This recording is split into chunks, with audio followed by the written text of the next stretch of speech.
esse é o projeto terapêutico singular, né? Uma atividade que a gente já tem no currículo da residência multi. Ele faz parte de um módulo de integralidade, linhas de cuidado. Só que a gente começou a perceber que essa atividade específica ela não contemplava o tempo necessário para a gente fazer ele com mais qualidade, né? Às vezes era uma atividade que era muito rápida por conta do tempo dos módulos dos residentes. Então eu decidi aprimorar, digamos assim, né? Essa atividade junto com eles e já inserir no momento que eles chegam, logo no R1, já fazer assim uma aproximação, né, trazer um pouco do que é o PTS para eles, para que eles já entrem no cenário de prática com esse olhar voltado para um caso que possa ser abordado, né, na estratégia do projeto terapêutico singular. Então, como é que a gente faz aqui no IAS hoje em dia, né?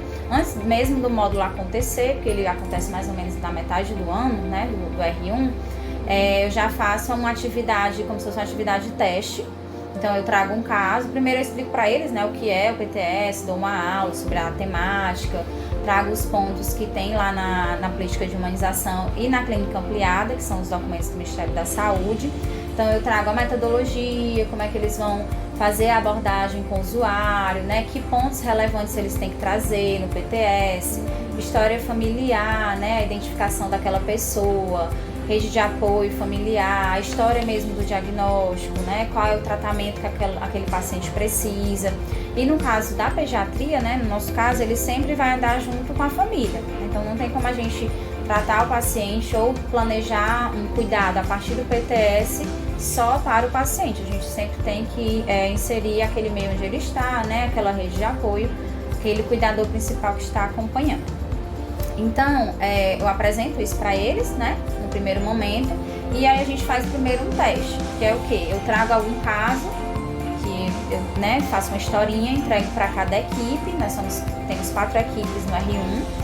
E aí, cada equipe vai trazer um PTS caso eles estivessem realmente com aquele paciente ali no cenário de prática. Então, eles vão trazer a abordagem, como é que seria o atendimento, por exemplo, como seria o atendimento da psicóloga junto àquele adolescente ou junto à mãe, né, de acordo com o diagnóstico e a situação problema, quais seriam as pactuações, como é que seria a articulação com a rede, como é que seria a articulação com a equipe assistente. Então, eles já vão meio que fazendo um treinamento, né, digamos assim, nesses casos que eu coloco que são, né, casos criados. Logo depois, a gente já inicia realmente o PTS de verdade, né? Então, no cenário de prática atual deles, eles escolhem um caso, que geralmente são casos mais graves, mais complexos, né? Eles escolhem um caso que todos atuem. Então, né, obrigatoriamente, cada categoria daquela equipe, ela tem que ter um atendimento, uma abordagem específica do núcleo, né, naquele caso. E eles vão contar na apresentação, eles vão apresentar para toda a turma, né, que a gente faz, nos nossos horários de estudo de caso, eles vão apresentar o que foi que aconteceu naquele PTS. Só roda de campo. Isso. Não, é estudo de caso mesmo, a gente tem um horário específico de estudo de caso, que é fora roda de campo. E aí eles trazem isso, né, a identificação do paciente, por que eles escolheram aquela história, né, que questões sociais se apresentam naquele problema, qual a complexidade daquele caso, por que ele é interessante. Eles trazem genograma, ecomapa, né, sobre os equipamentos que estão ali disponíveis, trazem a patologia, né, eles vão explicar o que é aquela doença, quais são os impactos daquela doença na vida daquela família, como é a terapêutica, qual é o tratamento que está indicado pela equipe médica, né, e aí eu sempre estimulo que eles, né, coloquem a equipe médica também participante desse processo. Às vezes é complicado por conta da rotina, mas pode inserir o residente, o interno que esteja acompanhando, né, o staff. Também convidar os profissionais da própria unidade para fazer parte do PTS, porque às vezes tem categorias que não estão contempladas na equipe, então eles podem convidar a assistente social da unidade, a psicóloga da unidade, a enfermeira, porque às vezes o problema exige que aquele profissional tenha uma atuação mais forte, aí não tem na equipe, por exemplo. Então eles vão se unir, a equipe assistente, para fazer um plano de cuidados, digamos assim, né? Como o PTS preconiza. Aí eles vão fazer as metas junto com o usuário, que se a criança não puder, né, participar, porque às vezes o cognitivo, a deficiência não permite, sempre vai ser o cuidador responsável em fazer essa pactuação, né? E aí, de acordo com o que cada categoria colocar, seja, não sei, alimentação, questões familiares, né? Trazer um segundo cuidador, fazer alguma articulação com o município, por exemplo, né? Então, eles vão colocar essas pactuações com o cuidador principal. E, por fim, eles trazem uma reavaliação. Então, daquele período que eles fizeram o PTS com aquele paciente, no final eles vão reavaliar o que foi que deu certo, o que foi que deu errado, né? Por que não conseguiu alcançar aquele resultado esperado e assim fazer uma nova pactuação para que o paciente tenha uma alta segura e o tratamento indicado aconteça, né? Da forma que a equipe também deseja e com a total participação e autonomia daquele usuário, né? Que eu acho que é o grande diferencial do projeto terapêutico singular é ter exatamente o usuário lá ciente daquela tomada de decisão, né, junto com a equipe, entendendo o que está acontecendo, entendendo o que é o seu diagnóstico e escolhendo o que também for melhor para ele, conforme a realidade que ele vive. Então, o PTS ele é repassado para a equipe, o staff, e isso é implementado, e quando é apresentado, ele já vem meio que finalizado, essa primeira etapa para reavaliar, é isso? Já com os resultados da implementação, ou é tipo, apresenta o PTS, implementa e em outro momento apresenta de novo? Não, ela vai acontecendo junto. Ela vai acontecendo ao mesmo, né? Porque assim, geralmente eles têm um mês para fazer essa atividade. Então eles iniciam, aí conversa com a família, aí faz a pactuação, aí avalia, olha, esse aqui a mãe não conseguiu alcançar esse objetivo, então vamos fazer uma nova pactuação, né, de acordo com a necessidade. É assim que eles vão fazer. Então, só me explica, por exemplo, a equipe, e aí como eu estou um pouco longe, eu pedi para você repetir, tá? Certo. Foi isso mesmo. A equipe, ela escolhe um caso e em toda semana, elas apresentam, durante um mês, elas apresentam esse BTS. Isso, cada equipe apresenta uma semana. Entendi. E eles têm mais ou menos um mês entre o dia que eu digo e a apresentação é mais ou menos um mês que eles têm de tempo para fazer. Então, assim, o ideal é que seja um caso em que o paciente não vai receber alta logo, porque senão eles não vão ter tempo para fazer, né? E esse acho que é um desafio também, essa questão do tempo. Tem que ser uma doença complexa, grave, e que todos eles estejam envolvidos no acompanhamento daquele paciente, certo? Então, só repete. Certo. O perfil do paciente que participa do PTS são pacientes com condições crônicas complexas, doenças graves, geralmente síndromes genéticas, ou doenças que não sejam tão graves, mas que a realidade daquele paciente seja tão complexo que o planejamento do cuidado dele se torna complexo. Então eu preciso que a equipe esteja junto, planejando, né, pensando no cuidado de uma forma integral, fazendo reuniões, porque né, se não tivesse a equipe não tem como a gente fazer uma alta segura. E aí quais são os resultados assim, que tu observa no PTS? Né? Já está sendo implementado há um tempo, pelo que eu entendi. O que é que tu observa assim, de resultado no PTS? O que eu percebo, principalmente dos residentes, é o engajamento que eles têm em fazer essa atividade. O vínculo, eles trazem muita questão do vínculo na apresentação. Porque a mãe se vinculou com a gente, ela entendeu o diagnóstico, a compreensão da família sobre aquele adoecimento, que às vezes são doenças súbitas que agravam muito rápido, né? Ou então são cuidadores que estão ali muito sobrecarregados. Então a família se sente acolhida de ter uma atenção.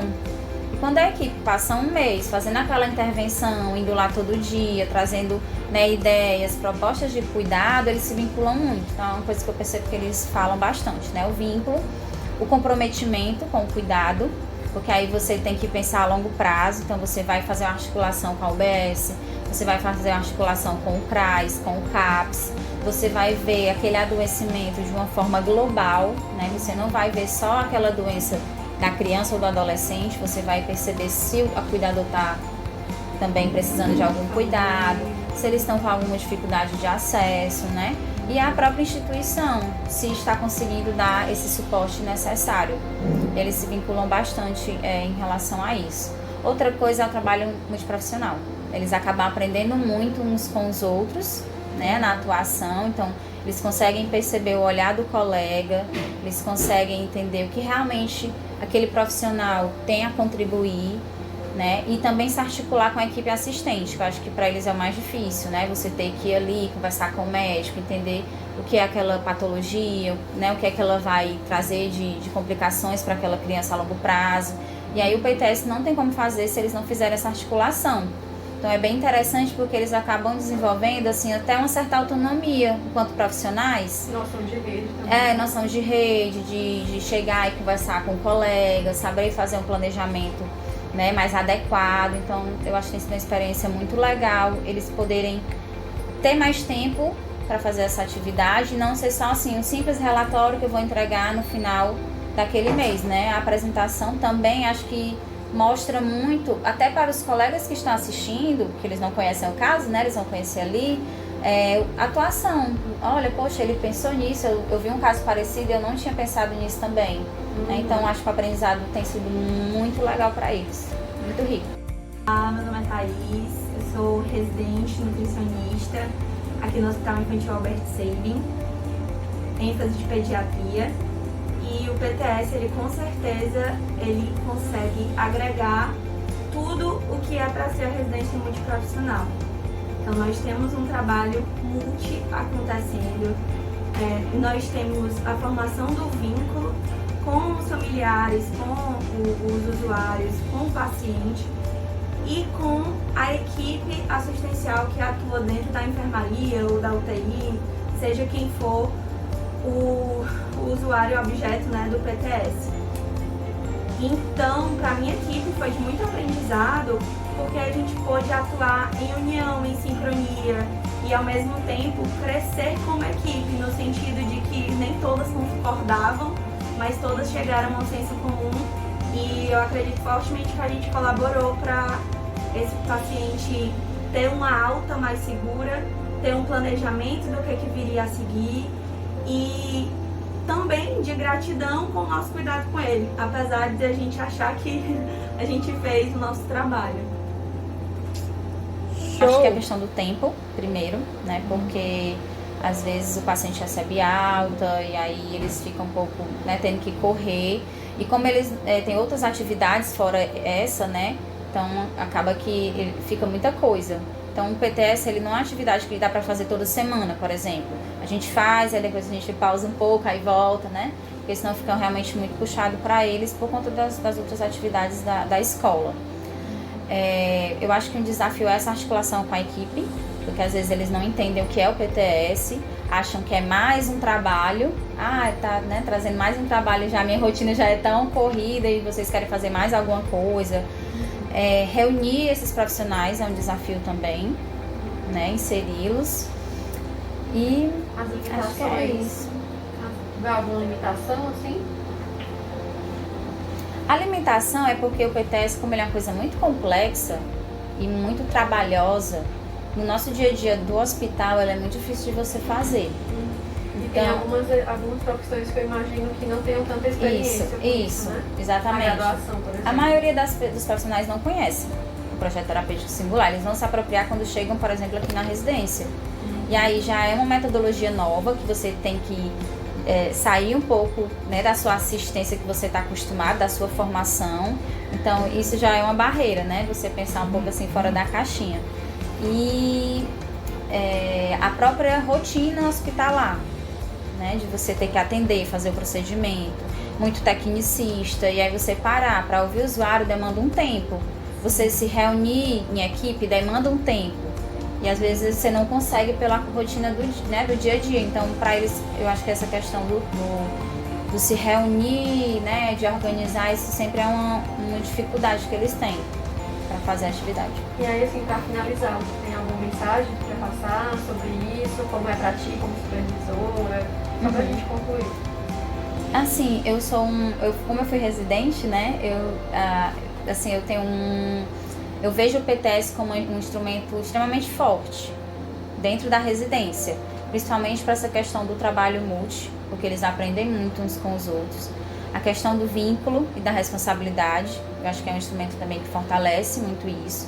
E aí, por isso, eu fomento muito para além do módulo, digamos assim, né? Então, durante os 2 anos da residência, eles vão construindo esse PTS, a parte de módulo, porque eu acho que é uma estratégia que une muito eles, né? Então, falta só uma coisa, a gente conseguir se reunir mais com a equipe médica e os outros profissionais. Então, quem sabe um dia a gente consiga, por exemplo, juntar com a residência médica e criar um PTS todo mundo ali unido, né? Assim, entendendo o que é a proposta, trazendo isso no conjunto. Então, pode ser que um dia a gente consiga mesmo. É isso.